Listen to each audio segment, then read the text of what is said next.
నమస్తే. శ్రీ గురుభ్యో నమ. శ్రీమాత్రే నమ. ఆదిత్యాయ చ సోమాయ మంగళాయ బుధాయ గురుశుక్ర శనిభ్యే రాహవే కేతవే నమ. శ్రీమాత శ్రీ మహారాజ్ఞి శ్రీమత్ సింహాసనేశ్వరి చిదగ్నిగుండ సంభూత దేవకార్య సముద్యత. అందరికీ నమస్కారం. ప్రతి మాసంలాగానే మరి ఈ మాసం అంటే జనవరి 2025 ఫిబ్రవరి మాసం గాను మాస ఫలితాలు ఎలా ఉన్నాయి, ఇందులో ఉద్యోగ, వ్యాపార, వివాహ, విద్య, సంతాన విషయాల్లో ఎవరు ఏ రకమైనటువంటి ఇబ్బందులు ఉన్నాయి, యోగించే గ్రహాలు ఏంటి, యోగించినవి ఏమి అనేటువంటివి తెలుసుకోవడం కోసం చేస్తున్నటువంటి ప్రయత్నంలో ఈ వీడియోలో ఇందులో మనకి ముందుగా ఈ మాసంలో మనం చెప్పుకునేటప్పుడు చాలామందికి అంటే ఎప్పుడు చూస్తున్నటువంటి వింటున్నటువంటి ఒక కామెంట్ కానీ లేకపోతే మా అందరూ అంటున్నటువంటి మాట ఏంటంటే, మీరంతా చెప్తారు కానీ చెప్పిన దాంట్లో మాకు కొంతవరకే కలుస్తుంది అనేటువంటి మాట చాలా వరకు చాలామంది చెప్పారు. ఇది మనం చేసేటువంటిది గోచార ఫలితము. గోచార ఫలితంలో పూర్తిగా ఎగ్జాక్ట్గా అంత ఉండదు. మనకెప్పుడు కూడా ఎవరి జన్మజాతక ఫలితాలు అయితే ఉంటాయో అవి ఎగ్జాక్ట్గా యాక్యురేట్గా చెప్పడానికి అవుతుంది. ఈ గోచార ఫలితాలు అనేవి కొంతవరకు మాత్రమే, అంటే కేవలం 30-40% మాత్రమే ఉంటాయి. దైవవశాత్తు మీకు గనక ఈ వీటితో పాటు జరిగేటువంటి దశ అంతర్దశలను బట్టి కొన్నిసార్లు మనకు చెప్పింది చాలా ఎక్కువగా కరెక్ట్ అనిపించవచ్చు. అయితే ఎప్పుడు కూడా గ్రహస్థితి ఏంటంటే ఏ రకమైనటువంటి గ్రహస్థితిలో ఏ స్థితి ఉంది అంటే ఏవైనా వాటి యొక్క యుతి లేకపోతే దృష్టి వీటన్నింటిని బట్టి మనం చెప్పుకునేటువంటి స్థితి కాబట్టి ప్రతీ నెల మారుతూనే ఉంటాయి. ఎందుకంటే కొన్ని దీర్ఘకాలికంగా చలనం చెందేటువంటి గ్రహాలు ఉన్నప్పటికీ మరికొన్ని ఇప్పుడు చంద్రుడు లాంటి వాడు 2.5 రోజులకు ఒక రాశి నుండి మారుతూ ఉంటాడు. అలాంటప్పుడు మనం ఎలా చెప్పుకుంటాం అనేటువంటిది కూడా ఉంటుంది. కాబట్టి వీటన్నింటిని దృష్టిలో పెట్టుకొని చెప్పేటువంటి ఫలితాలు కామెంట్ చేసేటప్పుడు కాస్త జాగ్రత్తగా చూసి చేయండి. కుంభరాశి ఇక ఫిబ్రవరి మాసానికి గాను ముందుగా గ్రహస్థితి ఎలా ఉంది ఈ మాసానికి అనేది కనుక చూసుకున్నట్టయితే, గ్రహస్థితిలో మనకు తెలుసు వృషభ రాశిలో గురువు ఉన్నాడు, అలాగే మిథునంలో కుజుడు, ఇక కేతు రాహులు ఇద్దరు కూడా కన్యలో కేతువు, మరి రాహు మీనంలో ఉన్నాడు. ఇక మకరంలో రవి, అలాగే బుధుడు.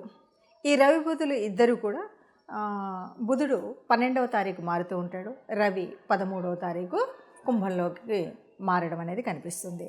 ఇక మరి మీనరాశి అని చెప్పుకున్నాం, అందులో శుక్రుడు కూడా అక్కడే ఉంటాడు. ఇది ఈ మాసానికి గాను ఉన్నటువంటి గ్రహస్థితి. ఈ గ్రహస్థితిని బట్టి ఏ ఏ రాశుల మీద ఏ ఏ గ్రహాల దృష్టి ఉంది, ఎక్కడెక్కడ గ్రహాల యొక్క యుతి ఉంది అనేటువంటి దాన్ని బట్టి ఫలితాలు ఉంటాయి. 2025 ఫిబ్రవరిలో మరి వృశ్చిక రాశి వారికి ఎలా ఉంది? ఇక్కడ వృశ్చిక రాశి వారికి సూర్యుడు తృతీయంలో అనుకూలంగా ఉన్నాడు అని చెప్పచ్చు. అయితే ఎప్పటి వరకు అనుకూలంగా ఉన్నాడు అంటే 12 వరకు అనుకూలంగా ఉన్నాడు, 13 మారుతున్నాడు. అంటే ఈ రాశిలో చెప్పాలంటే మిశ్రమ ఫలితాలని చెప్పాలి. సగం రోజులు బాగున్నాయి, సగం రోజులు ఒకలాగా ఉంటాయి కొద్దిగా. ఎందుకంటే సూర్యుడు మొదట 12 రోజులంతా అనుకూలం, తర్వాత మిగతా వచ్చే రోజులంతా ప్రతికూలంగా ఉన్నాడు. అట్లాగే కుజుడు అష్టమ సంచారం ఎలా ఉంటుందన్నది అందరికీ తెలుసు. ఎప్పుడు కూడా ప్రతికూలమైనటువంటి ఫలితాలే ఉంటాయి. ఎక్కడెక్కడ ఉంటాయి కుజుడు ఉన్నాడంటే, ఒక భూముల విషయంలో, ఒక రక్షణ విషయంలో, ఒక ప్రయాణ విషయంలో, ఒక వాహన విషయంలో అనుకూలంగా లేదు. కాబట్టి ఏం చేయాలి? మనం ఏదైనా భూములు కొనాలి అంటే చాలా నిర్ణయం తీసుకొని కొనాలి, చాలా జాగ్రత్తగా కొనాలి, 1కి 10 సార్లు ఆలోచించాలి. ప్రయాణం చేసేటప్పుడు జాగ్రత్తగా వెళ్ళాలి, వాహనాలు వినియోగించేటప్పుడు జాగ్రత్తగా ఉండాలి. ఈ విషయాలు ఉండి వీటితో పాటు కోపం తెచ్చుకున్నట్టయితే సగం పరిస్థితులు అనుకూలంగా ఉంటాయి. అంటే భూములు, వాహనాలు, ప్రయాణాలు ఈ విషయాల్లో చాలా జాగ్రత్తగా ఉండాలి. ఇక బుధుడు మార్పు 3వ స్థానం నుండి 4కు మారుతున్నాడు. దీంట్లో కూడా మిశ్రమ ఫలితాలే వస్తాయి. అంటే గురుడు బాగున్నప్పుడు కూడా మిశ్రమ ఫలితాలే వస్తాయి. ఇక గురుడు సప్తమంలో ఉన్నాడు, అనుకూలంగా ఉన్నాడు. కాబట్టి సప్తమ స్థానం అంటే వివాహ స్థానము, భార్యాభర్తల బంధము, ఏదైనా వ్యాపారం, అంటే జాయింట్ వ్యాపారాలు ఉంటాయి కదా, వాటికి అనుకూలంగా ఉంటుంది. ఇవన్నీ కూడా మనకు శుభాన్ని ఇచ్చేటువంటివి. అట్లాగే శుక్రుడు పంచమంలో ఉన్నాడు, అనుకూల స్థానంలో ఉన్నాడు. అనుకూలము పంచమం అంటే సంతాన స్థానము, మంత్ర విద్య. కాబట్టి మీ సంతానానికి చక్కటి అభివృద్ధి ఉంటుంది. అది చదువులో అవ్వచ్చు, సంతానం లేనివారు సంతానానికి ప్రయత్నం వల్ల అవ్వచ్చు, లేదు సంతానం యొక్క ఉద్యోగ వ్యాపారాలు, సంతానం యొక్క వివాహం, ఇలా అనేక రకాలుగా సంతానానికి మంచి జరిగేటువంటి మాసంగా చెప్పచ్చు. ఇక శని, అర్ధాష్టమ శని. ఇక అర్ధాష్టమ శని, అష్టమ శని, ఏదైనా శని కాబట్టి ఆ ప్రభావం మన మీద ఉంటుంది, అది ప్రతికూలంగా ఉంటుంది. అట్లా కేతు మాత్రం 11లో అనుకూలమైనటువంటి స్థితిలో ఉన్నాడు కాబట్టి దీనివల్ల మంచి ఏంటంటే ఒక ధార్మిక కార్యక్రమం వల్ల మనకు మంచి ఒక లాభం. ఏ లాభము అంటే ఒక మంచి పేరు ప్రతిష్టలు, ఒక పూజల్లో పాల్గొనడం, మంచి తీర్థయాత్రలకు వెళ్ళడము, ఒక ఆధ్యాత్మిక భావన అంతా కూడా పరిపూర్ణంగా ఉండేటువంటి స్థితి కనిపిస్తుంది. తర్వాత మనకి సూర్యుడు ఎంత అనుకూలం 50% అనుకున్నాం. ఇట్లాగా ఈ రకంగా చెప్పాలి అంటే వృశ్చిక రాశి వారికి కొద్దిగా మిశ్రమ ఫలితాలు ఉంటాయి. కొన్ని మంచి జరిగేటువంటి గ్రహాలు ఉన్నాయి, అనుకూల గ్రహాలు, అననుకూల గ్రహాలు ఉన్నాయి కాబట్టి మిశ్రమ ఫలితాలు ఉన్నాయి. ఈ మిశ్రమ ఫలితాలు చెడుగా ఉండకుండా ఉండాలి అంటే కొద్దిగా మనం మాట్లాడేటప్పుడు జాగ్రత్తగా ప్రతి విషయంలో ఆచితూచి అడుగు వేసినట్టయితే బాగుంటుంది. ఎలా ఉన్నప్పటికీ కూడా మనకి దేవతా అనుగ్రహం, గ్రహాల యొక్క అనుకూలత కావాలంటే నవగ్రహ మండపానికి వెళ్ళడం ఒక పద్ధతి.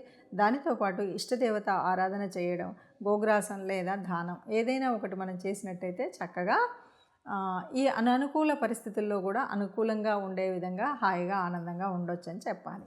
ఇప్పటి వరకు ఉన్నటువంటి గ్రహస్థితిని చూసాం కదా. ఎప్పుడూ కూడా గ్రహాలు మనకు అంటే కదులుతూనే ఉంటాయి. ఈ గ్రహాల మూలంగా, గ్రహాల యొక్క కదలిక వల్ల కొన్నిసార్లు కొన్ని గ్రహాలు ఒకే చోట ఉండడం, గ్రహాల దృష్టి ఉండడం, అష్టమ శని, అర్ధాష్టమ శని, ఏళ్ళనాటి శని, ఇలాంటివన్నీ ప్రభావాలు ఉండడం, వీటన్నింటితో పాటు మనం ఉన్నటువంటి రాశిని బట్టి యోగకారకమైనటువంటి గ్రహాలు, యోగించని గ్రహాలు, ఇలా మనం అన్నీ చెప్పుకుంటూ వెళ్తూ ఉంటాం. దీని మూలంగా కొన్ని రకాలైనటువంటి ఇబ్బందులు, కష్టాలు, సుఖాలు, జీవితం అంటేనే కష్ట సుఖాలు అని చెప్తూ ఉంటాం. కానీ ఈ రాశిలో మీరు చెప్పారు ఇలాగే ఉండాలి అంటే మనం చెప్పేటువంటిది కాదు.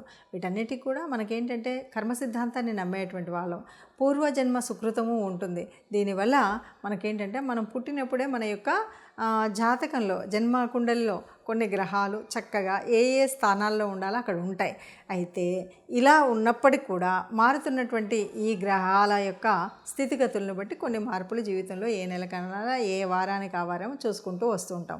ఇలా ఉన్నప్పుడు ఎలా ఉన్నప్పటికీ కూడా మనకు మంచి జరగాలి అనేటువంటిది కదా మన యొక్క ఆశ. అందువల్ల మనందరం మంచిగా ఉండాలి అనడం కోసమే ముందు జాగ్రత్తగా ఈ విషయాలు తెలుసుకుంటాం.